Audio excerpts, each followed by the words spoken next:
Greetings, YouTube! The Doctor is in! Dr. Urias Papers here, coming at you with another commentary on Dungeons & Dragons. And welcome to the channel that takes power gaming to the next level.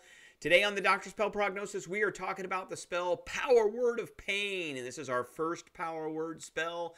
We're giving this one an A-. But first, don't forget to hit that subscribe button. If you like this video, hit the like button. If you have any questions or comments, please leave a question or comment. And don't forget to hit that notification bell so you know when I've got another video out. All right, Power Word Pain is a 7th level spell that is usable by sorcerers, warlocks, and wizards.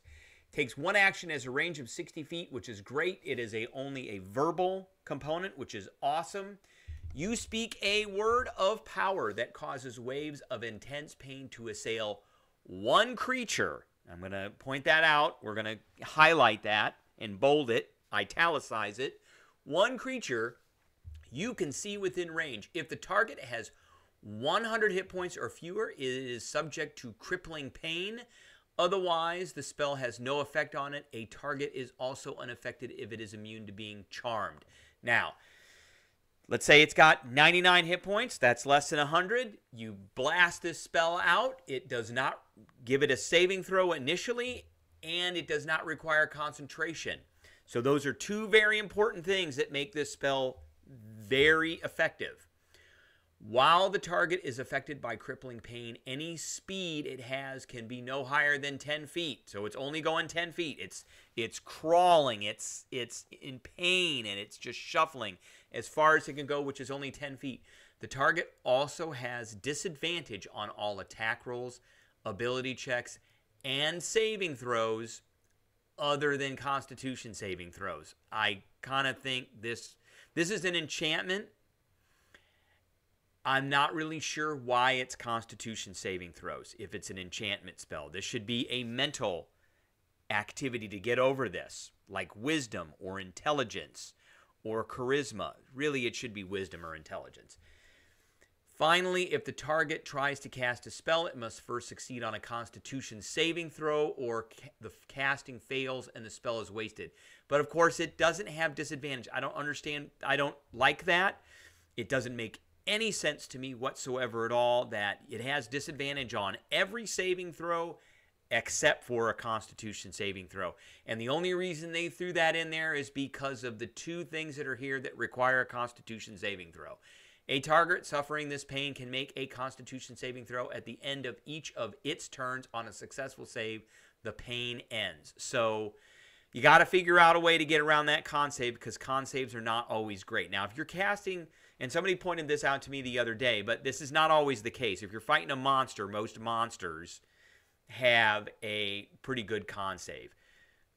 Now, spellcasters in general, like the ones that can cast this spell, typically don't have good con saves, but they could, particularly, you know, some of the wizards and sorcerers, if they got certain feats that they can take to get advantage, and the warlocks can also get this, to get advantage on con saves for maintaining spells. So, but that's not, it's not a concentration check. It is an actual con save that they have to make. So it is not a concentration check. Is a con save, and then the con save to get rid of the effects. So that, I mean, I like this. If you are able to successfully get this on something, you have at least a round of blasting them with everything you got. So they have disadvantage on attack rolls, but you do not have advantage on attack rolls against them. Another thing I don't understand. They have disadvantage on ability checks. Okay, that's great. But they have disadvantage on saving throws. Pull out those wisdom, charisma, and intelligence saving throw spells and throw them down immediately, because now they've got disadvantage. Now, what are some good classes that go along with this? Obviously, the wizard. I like the divination wizard for the portent ability. You're probably going to be 14th level when you're casting this, which means you get the 3 20-sided dice, and you can penalize them and make them fail at least this first saving throw. Now, other than the wizard, remember, bards can pick this up with magical secrets at 14th level.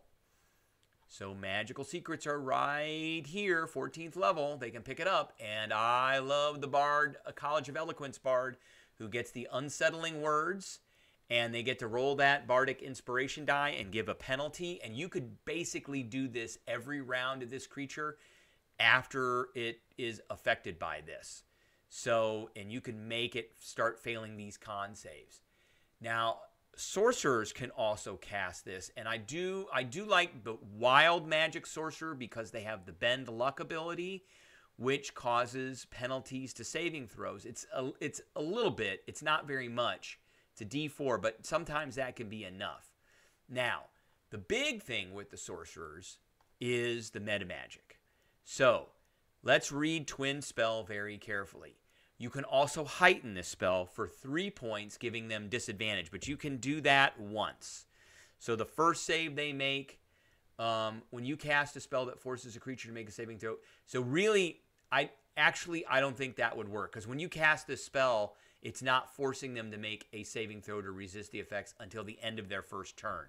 So it is not a spell that forces a creature to make a saving throw to resistance effects per se.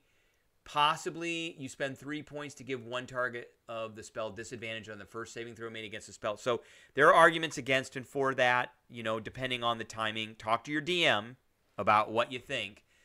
My interpretation would be that you'd spend the 3 points and the first saving throw they would get would be at disadvantage. All other saving throws after that would not be. Now, the other thing about this is with Twin Spell, when you cast a spell that targets only one creature, okay, there it is, one creature. So we're targeting one creature and doesn't have a range of self. Range is not self, it's 60 feet. You spend a number of sorcery points equal to the spell's level to target a second creature. That's 7 points. That's a lot.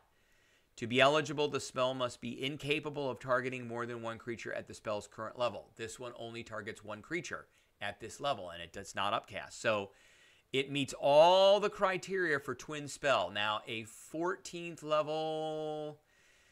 So you get this at 13th level. You're going to have 13 sorcery points, possibly 14. You could have a little bit more with a feat.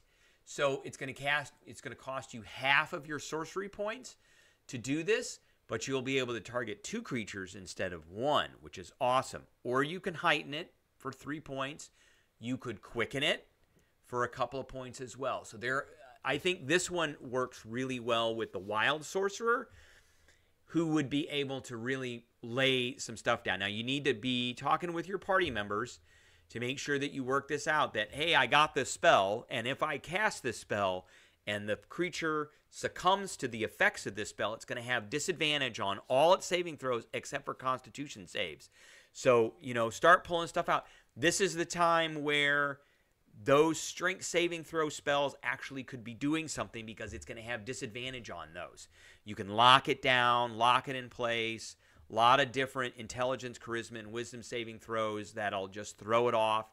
You yourself could be casting those spells because this is not a concentration spell. Lots of nasty stuff you can do with this. However, the power word spells get worse from here out. And when I say worse, worse for your opponent. They scale up in power pretty massively. But the next one we're going to talk about is not till an 8th level spell. So that's all I got for us today. I hope everybody enjoyed, and I will catch everybody later.